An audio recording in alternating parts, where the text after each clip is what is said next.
not to take away time from our keynote speaker for today, I'd like to welcome us all to hear Ruchika Chitrabhanu. Ruchika is born and raised in a Jain family, and she's had a deep interest in the philosophy of Jainism. Ruchika pursued her master's in philosophy, majoring in Jainism, and she's also been inspired by Gurudev Chitrabhanu and Pramodaben Chitrabhanu. Ruchika has been a vegan for over 17 years, and she raises awareness about animal compassion and the benefits of following a vegan lifestyle through events and festivals in India.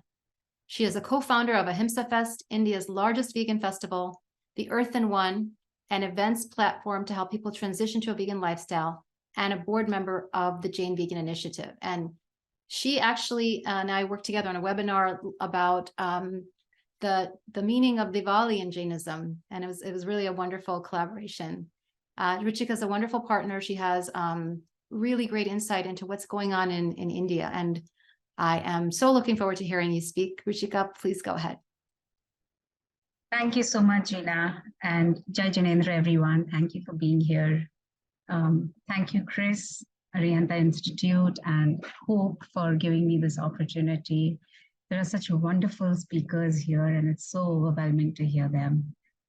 It's such an honor to be here. So my topic is facets of veganism in Jainism. And before I start speaking on that, I want to first touch base on the foundation and the fundamental principle of Jainism, that is Ahimsa, which is the cornerstone of every ethics and doctrine in Jainism. And without Ahimsa, no virtues and no principles would be of any significance. Ahimsa is a Sanskrit word which means non-violence, non-injury, and absence of desire to harm any life forms. So it's basically following Ahimsa through our thoughts, speech, and action. And I'd like to talk a little bit about causing harm to any life forms. But before that, we need to understand the relation between Ahimsa and existence. So in this universe, we see two elements. One is living, which is jiva, and the other is non-living, ajiva. Living is what we call as soul or atma, consciousness, sentient beings, divinity, and non-living is matter. Matter is made up of atoms which integrate and disintegrate. So everything that we see around us with our eyes is made up of matter, including our own bodies. So excluding the liberated soul, all worldly beings reside in a body. And according to Jainism, this universe is filled with living beings. And these living beings can be found in 6 forms of bodies, classified according to the senses they possess, such as touch, taste, smell, sight, and hearing. And these 6 forms of bodies are earth, water, fire, air, and plant kingdom. All these are one-sense beings, and they are immobile. And according to Jainism, earth, water, fire, and air are life themselves. Apart from supporting other forms of life, they themselves are life. And the 6th form of body is mobile beings. And mobile beings are further divided into 2 sense beings. And we know 2 sense beings have the sense of touch and taste. 3 sense beings have an additional sense of smell. 4 sense beings have touch, taste, smell, and sight. And then there's 5 sense beings who have all the 5 senses. And the 5 sense beings include animals, birds, humans, reptiles, amphibians, fishes, all of these. So as we see that life evolves from this 1 sense being to 5 sense being. So as common sense would say that the 5 sense being is the most evolved soul, if one has to see from that point of view. But according to Jainism again, irrespective of the size, shape, the different physical or spiritual developments, all life form has to be viewed as equal. and therefore no life has the right to harm or injure or kill another life. All life forms have the right to live peacefully, without fear, and harmoniously. And this then makes us question, right? I mean, how does one quantify ahimsa? Because ahimsa is so abstract, it is so large. And in one of the scriptures, which is Agams, ahimsa is, kind of given a little framework. And it says that there is nothing smaller than an atom in this universe and nothing larger than space. So there is no virtue that can be more subtle or bigger than ahimsa. But someone who's starting out on this path of ahimsa, it can be extremely daunting because they wouldn't know where to start. Because if Jainism is saying that all living beings, in spite of their size and shape, are to be seen equally, and at the same time, our life depends on these one-sense beings, because how do we survive without water or without air and without earth or without plants? So Jainism clarifies this and says that there is something called necessary violence or arthadanda, where it is practically impossible to survive without causing some harm to the smallest living beings. As I said, because we need to drink water, we need to breathe, we need to eat food, we need earth to use. And therefore, it tells us that in order to survive, we have to make sure that we reduce our killing to the lowest form of life. And therefore, any killing towards the mobile beings, which are 2 to 5 sense beings, is absolutely unnecessary. That doesn't define our survival. That is only coming out of our desires and our pleasures, which is driven by greed.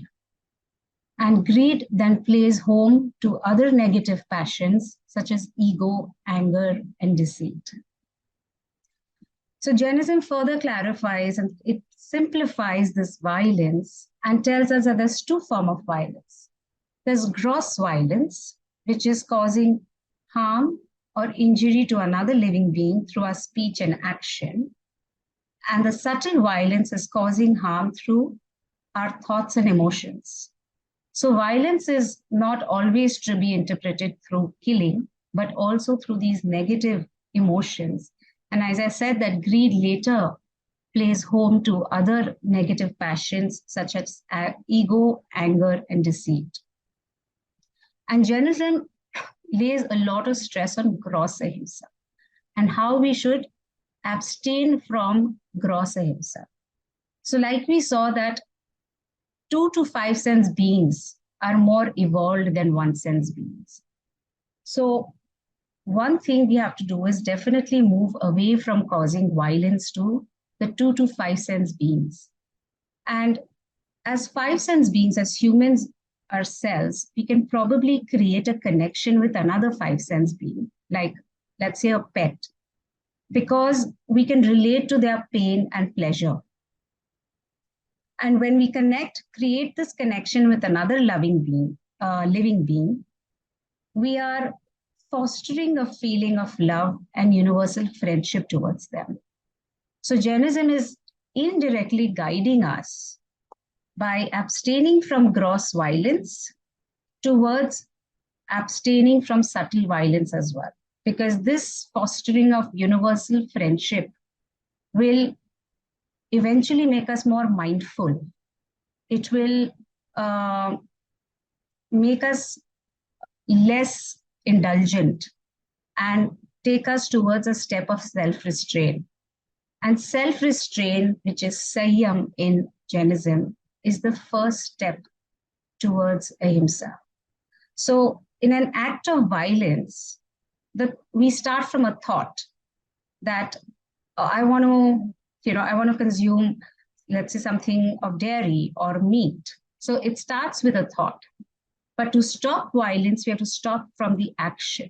So we have to stop from gross ahimsa and then go towards subtle ahimsa. And in today's time, where gross violence has permeated into our lives in so many different ways that in spite of being vegetarians, we may not be realizing that we are still consuming animal products in some form. And therefore, we can equate animal agriculture to gross violence today.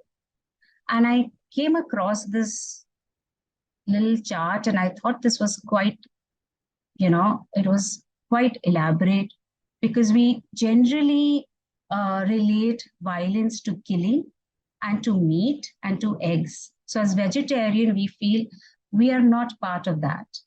But we forget that an industry uses every part of that animal. So what is not being used in the animal industry might be used in another industry as a byproduct or as a derivative to improve the quality of that product. Or their skin could be used for something else, or they could be used in certain medicines. So it is becoming so difficult to actually stay away from these animal products. And what can we do so that we are not part of this gross violence? And if we have to reflect on our life, there are so many ways we are supporting this kind of gross violence, either through leather, where they're using domesticated animals as well as wild animals, or through wool, where we can, where the sheep is reared brutally and eventually it goes to the slaughterhouse. The hens are used for chicken as well as eggs. In many countries, eggs are seen as vegetarian products. And in India now, there's huge marketing happening to say that eggs are vegetarian because they are unfertilized. There'll never be a chick coming out of it. So there's a huge marketing going on recently about this. There's oyster farming, fish farming, insect farming, bees harvesting. All these are kind of animal agriculture. And somewhere or the other, we are all a part of it. And of course, the worst is the dairy industry. So as vegetarian, if you're consuming dairy, we are supporting this cruelty, we are supporting this industry, and we are indirectly supporting the meat industry, because the meat industry gets its raw products from the dairy industry, at least in India. And now I want to talk about the facets of veganism in Jainism. And the first thing that Jainism says for a Jain is to stay away from certain foods called vigais. Vigais are foods which create negative passions in us. And it obstructs the path of a aspirant or someone who's on the path of spiritual seeking. And there are two categories in this. The larger category is called Mahavigai, which includes meat, butter, honey, and alcohol.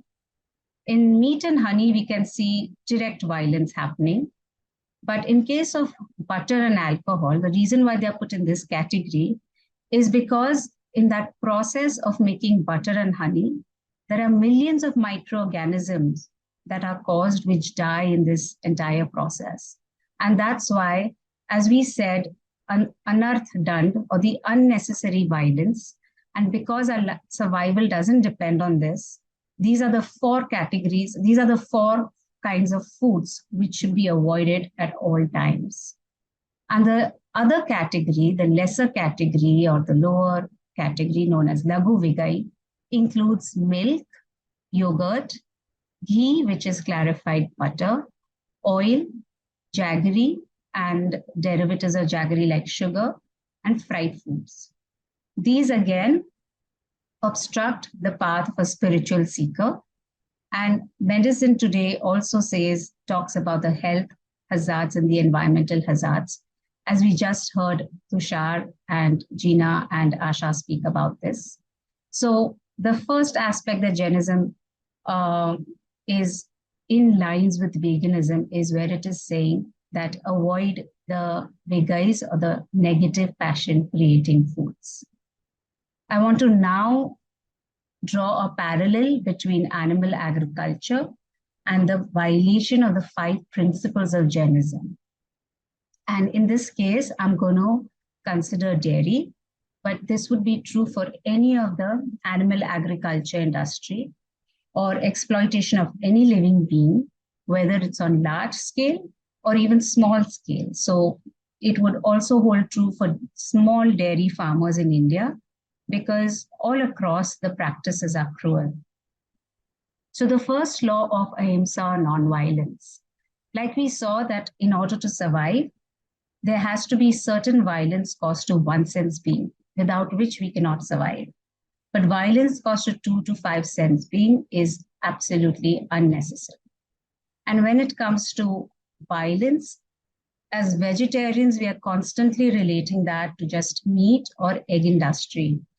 And often as Jains and vegetarians, and this is what I used to feel, that I'm a vegetarian. I mean, what more can I do? I'm already practicing Ahimsa. There's nothing more I can do. And this was because we are so used to seeing the final product, right? In case of meat, we see there's blood. We see there's end of life. We see the animal dying. We see suffering. But in case of dairy, we don't see the violence, because the animal is not dying instantly. There is no blood. The next day, the animal is giving milk again. And we are conditioned to see the final product and not see the process that's happening before. But like how Jainism says that, like the smallest atom, Jainism defines ahimsa to the subtlest form. And it says that the animal is domesticated. And if it is tied, its freedom is curbed. It's not given food or water on time. If there's breeding, if there's inflicting pain, if there's fear created in an animal, all these are forms of violence. And in animal agriculture, all these are prevalent. And therefore, we violate the first law of Jainism, that is of non-violence. And not to forget, eventually these animals go for slaughter. So Jainism further elaborates that executing violence directly or through someone else, or even appreciating an act done by someone else, they all bear the same result. The next one, just a moment. So I came across, I mean, if you look at the slide, you can tell it's from a children's website. And it's strange, I came across this, this image, and I found it amusing because the title says, "What do different animals give us?" And this is probably for children in kindergarten or primary school, as you can tell from the colors. And it shows that the chicken gives you meat and it gives you eggs, and the cow gives us milk, etc., or cheese. And I realized that we start the childhood, we start that education with a lie, because the animals don't give us anything. I often hear people say that cows give us milk. And I have met adults who actually think that cows lactate all their lives. I don't know if you met people like that, but I meet people like this every now and then. And when I question them, do you know when the cow gives milk? And they say, but the cow gives milk all its life. It lactates all its life. And that's the ignorance we live with. And there's nothing we are doing to remove that ignorance either, because of our inertia. And when someone, in spite of knowing the truth, we don't want to give it up, because our attachment to our senses is so strong that we believe, or we are conditioned to believe, that we will succumb to illnesses or deficiencies if we stop consuming dairy products. And dairy products is the source of good health. The other misconception in India is that if we don't extract the milk from the mother cow or buffalo or even goat, then the mother suffers. Or if the calf is allowed to drink all the milk, it will have digestive issues. And therefore, human intervention is important for the well-being of these animals. This itself is a lie. And we do nothing. We just continue living with that lie. And in spite of sometimes, many times now that veganism has become so popular and the truth is coming out, in spite of knowing the truth, we still continue to live in that lie, which is out of inertia. And inertia is also a form of violence, because by not accepting the truth and living by that truth, we are first causing harm to our own selves, because then we end up attracting karmas accordingly. So we are violating the second law over here, that is not to lie. The third law of non-stealing. A female is only producing milk for her baby, and as nature would have it, she only produces enough for her own baby. If you heard Nirva yesterday tell us that beautiful story about that cow who gave birth to twins, and where she hid one of her calves, and she was only giving milk to her calf, and the farmer would not find any milk in the udders later on. So we know that nature produces only that much amount of milk that the baby drinks. There is no extra milk. So in order to get our supplies of the dairy products, we have to take the share of the calf, which leaves the calf hungry. And when we're leaving the calf hungry, we are violating that first law of ahimsa again. Because remember when we said that you cannot, if you don't give the calf or the animal food and water on time, then that's violence too. And we are taking this away without the permission and without the consent of both the mother and the child. So the cow is not giving us milk voluntarily or happily. The cow is tied or she's put in rags. Her self-esteem is destroyed where she believes she has to give milk to us. In rural India, she's strict to give milk because they will put a stuffed dead calf in front of her where she thinks her baby is there while the milkman is just milking her. So we are causing violence in those ways, and we are also stealing that milk. Because according to Bhagavati Sutra, a person taking even a grain without permission is seen as an act of stealing. And therefore, when we are taking the baby's food by force from the mother without her consent and the baby's consent, it is the act of stealing. The fourth law of celibacy. Now, a mother produces milk only when she gives birth to a child, for which she has to get pregnant. And we are constantly artificially inseminating these animals, again, against their will. And this is similar to rape. And here we violate the fourth law of brahmacharya, celibacy.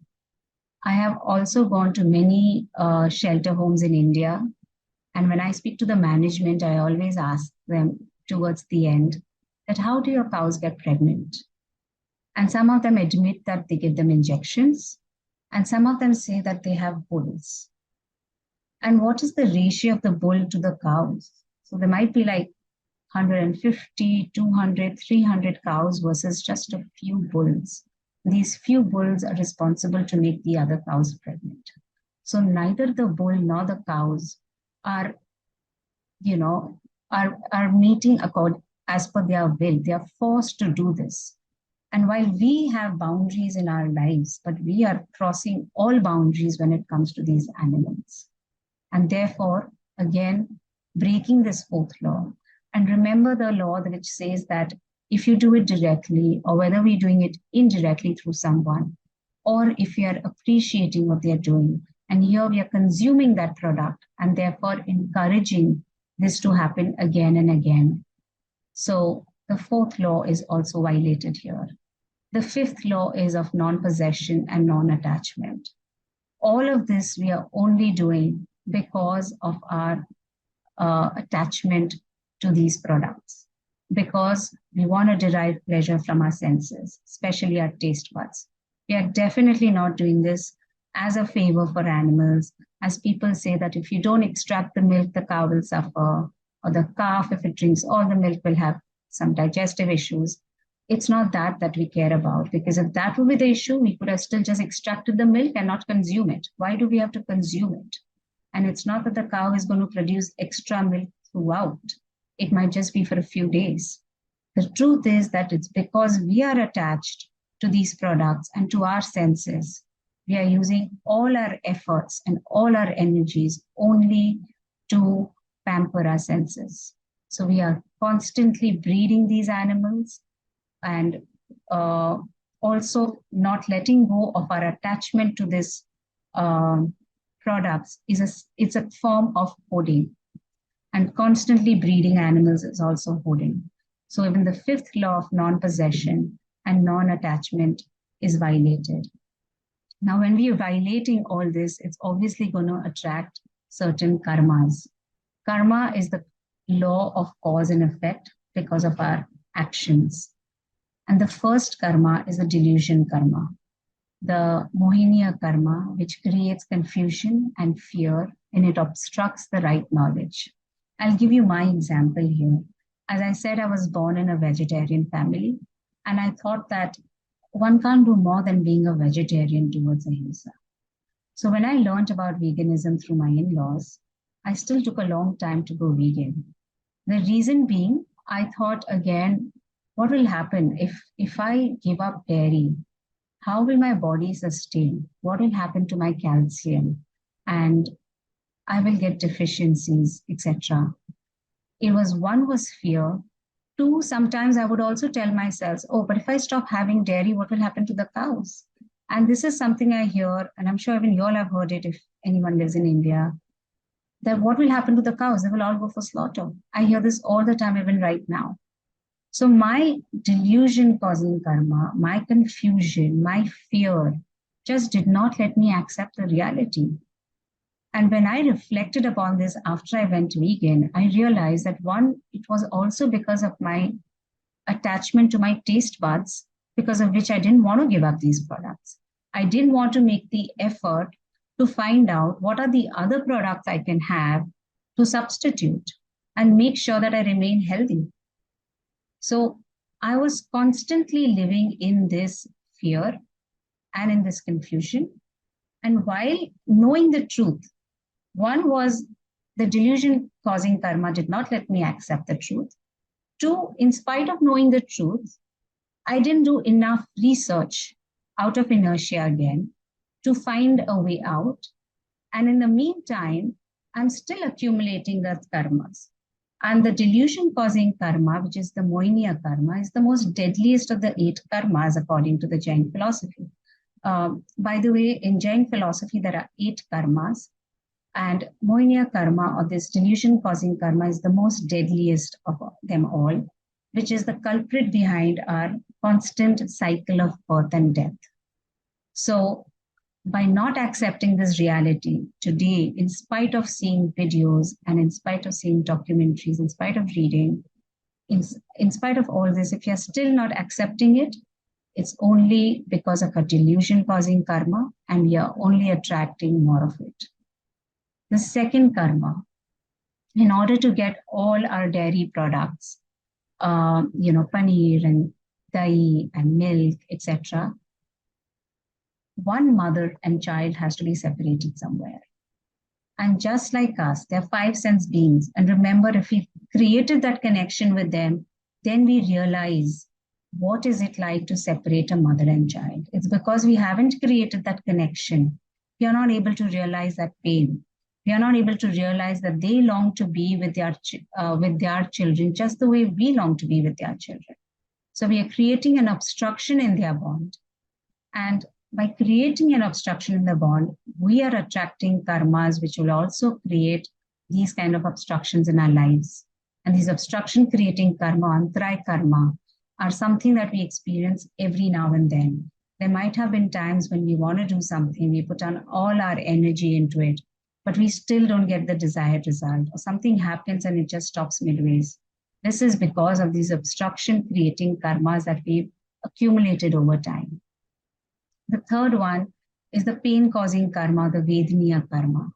In animal agriculture, the animals are suffering their entire life for a diet, fashion, and entertainment.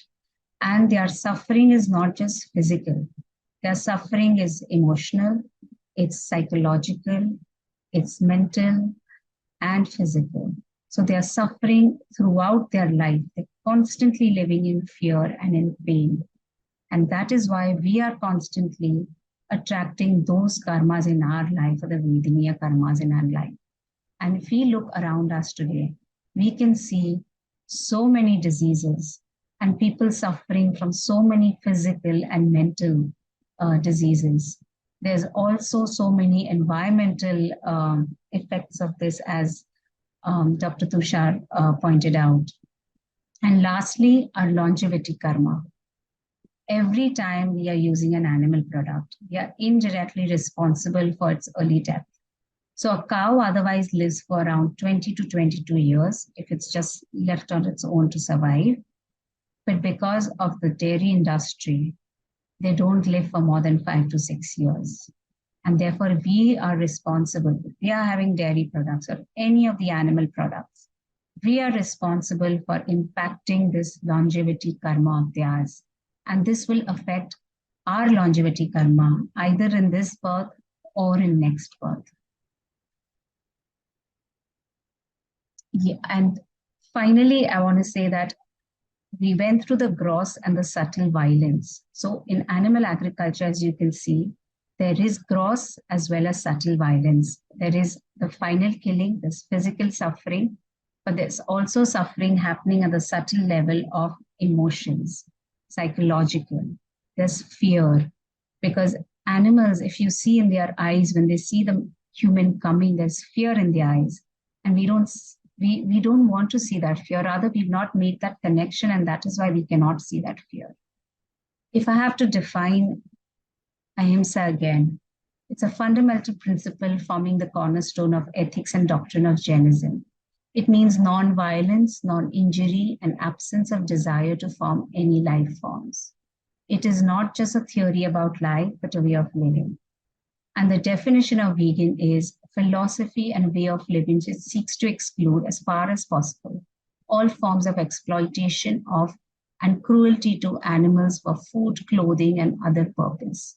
So we can see that veganism is stressing more on gross ahimsa, while ahimsa is a more wholesome definition which speaks about violence from every point of view, like the smallest atom to something that's as large as space, so causing ultimate killing, to psychologically creating fear in animals.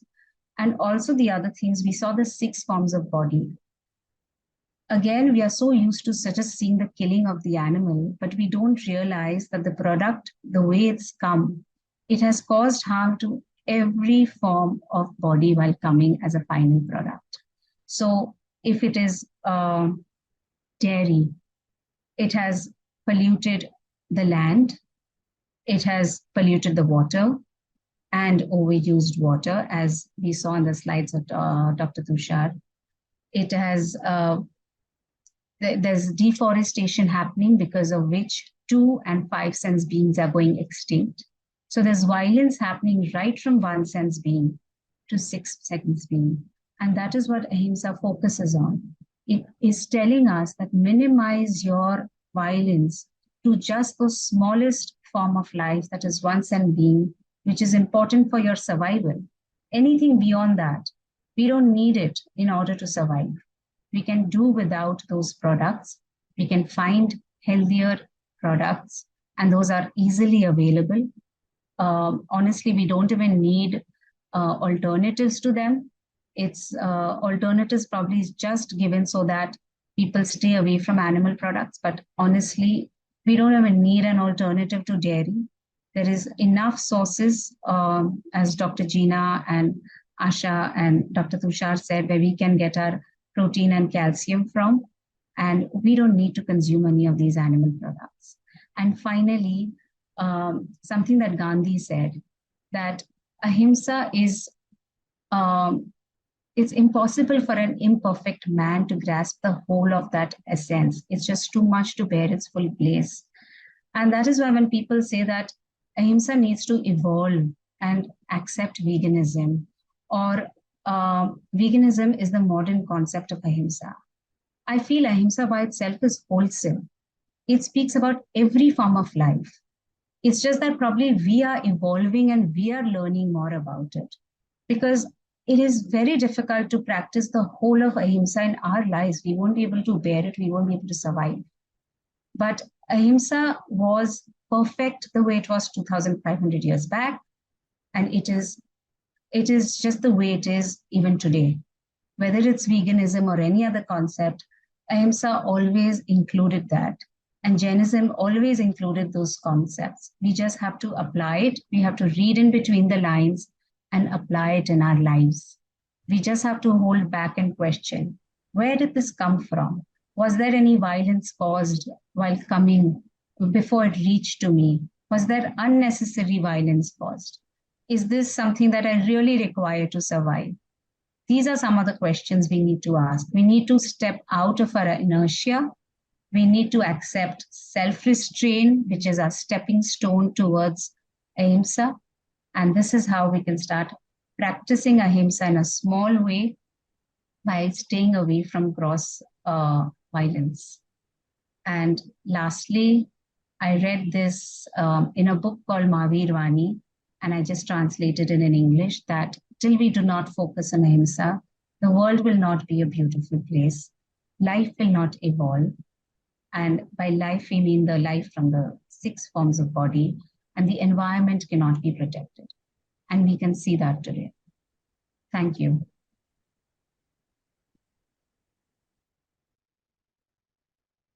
Ruchika, thank you so much for a presentation that many folks in the Q&A have been complimenting. And you seem to have also been very efficient, and we have time for Q&A. If that's okay, we can send some of the questions that have come up. So maybe one of the questions that came up in the last topic was about the misinformation about dairy. Somebody had asked if it was limited to the US, and I believe one of our Jain Vegan Initiative board members had answered. But from your perspective, are there forces in India that continue to promote misinformation about dairy products? And why are things seeming to go in both the direction of some adopting veganism and some adopting the pattern of more and more consumption? Gina, we are just so conditioned to believe that whatever happened in history or whatever happened in the past, or what some great saints did is the right thing, and that is what we should be doing. So we don't tend to question what is happening today. We don't want to accept that reality today. People will argue saying that, but Bhagwan Mahavir, who was the spiritual leader, consumed dairy. Now, these are stories. We don't know if those are true. But at the same time, Mahavir said, stay away from vegan. So I often think that was Mahavir confused that he would tell people, stay away from vegan, but have dairy himself? Would that be the case? Or is it our interpretation? So people are just very conditioned. They want to live by what happened in the past. So that's the reason why they don't want to challenge authority sometimes. And the fear, it's also the fear, I guess, they don't want to take this step out of fear.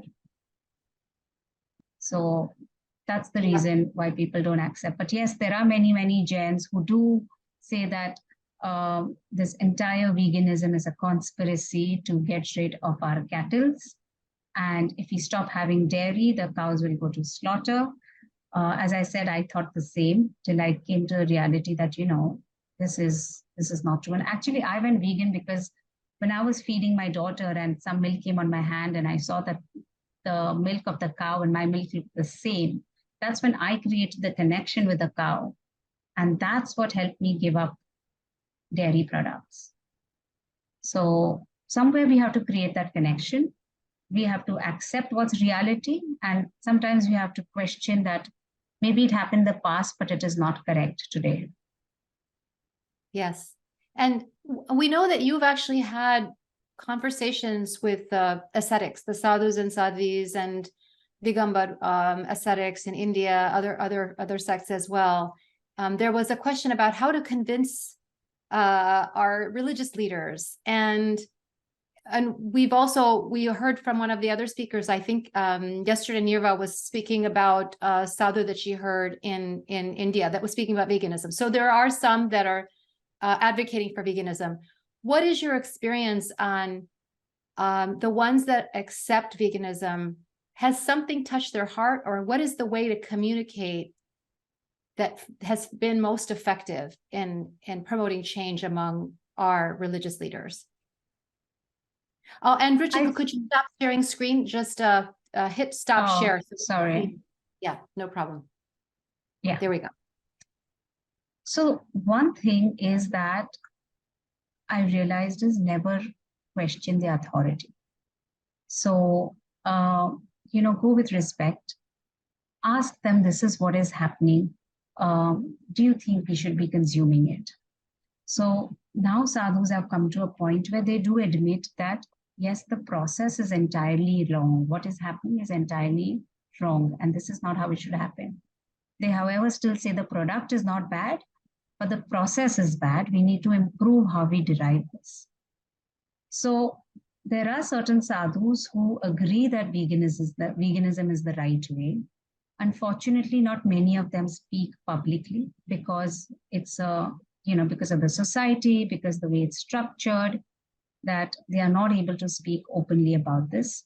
While the rest of them still think it's a conspiracy, they agree the process is bad and the process needs to change, but they are somewhere still midway. They're still not accepting the truth completely. They're not able to go vegan.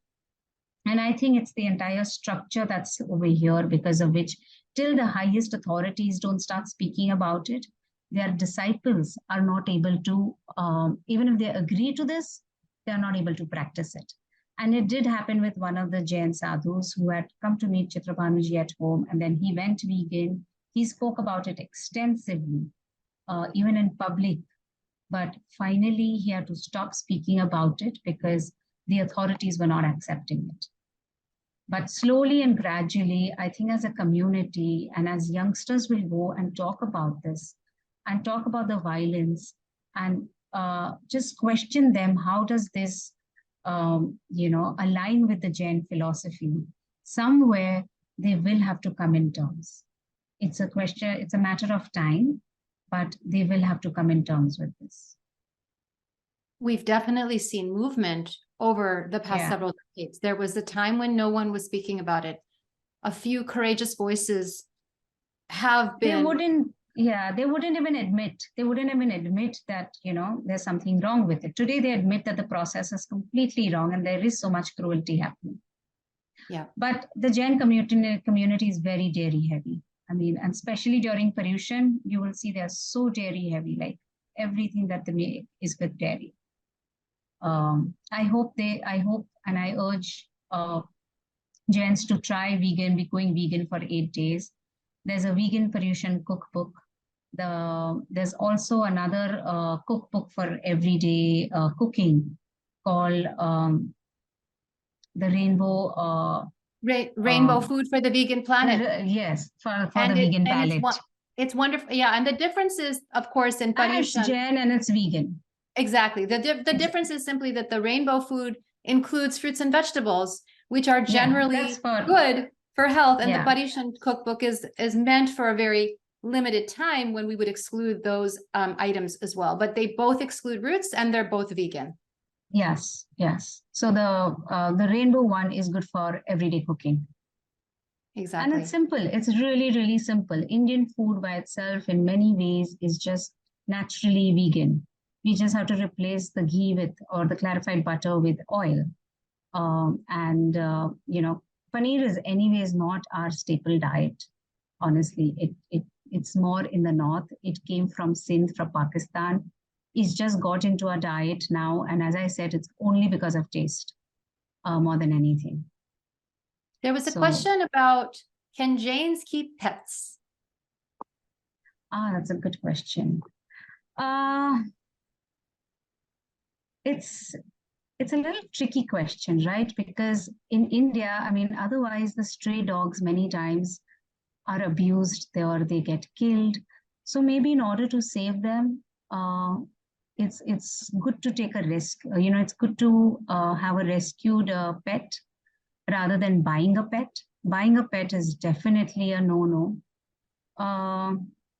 But otherwise, I'm not too sure if one should keep a pet. If you can feed the strays around you, if they can have their freedom, if they can have the shelter, then it's good to just, leave them.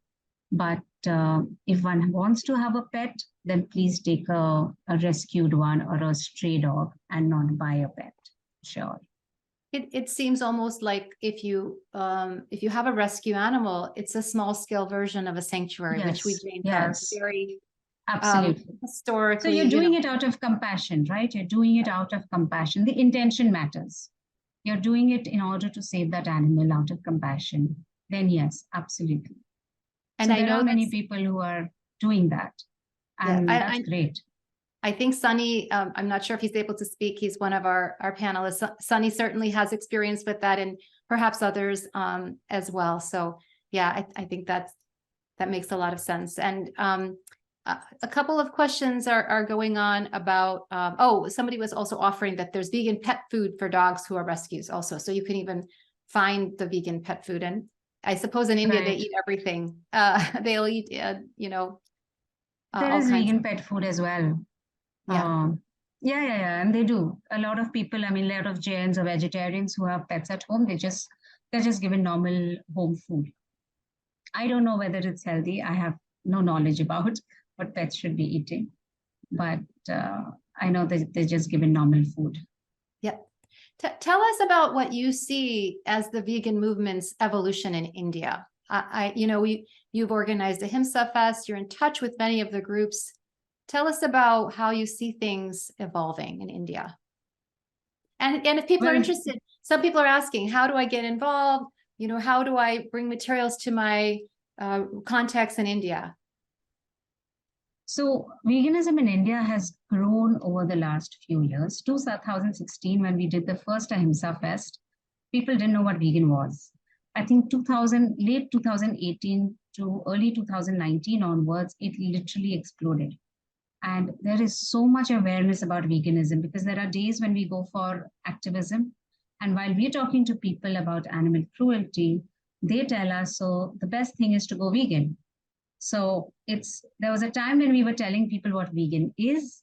Now we have people telling us, when we're explaining to them about animal cruelty, saying that, okay, so the solution is to go vegan. So veganism is growing very fast in India. And the good thing about veganism is that it's not religion driven, right? It's compassion driven. So people from various religions, various backgrounds, and this is across the world, whether you're following Islam or you're following Christianity or Buddhism, Jainism, or, any part of India, people are just joining in this movement. And they're actively promoting, that's one thing about vegans, right? Then they can't hold it to themselves. They definitely want to actively promote that.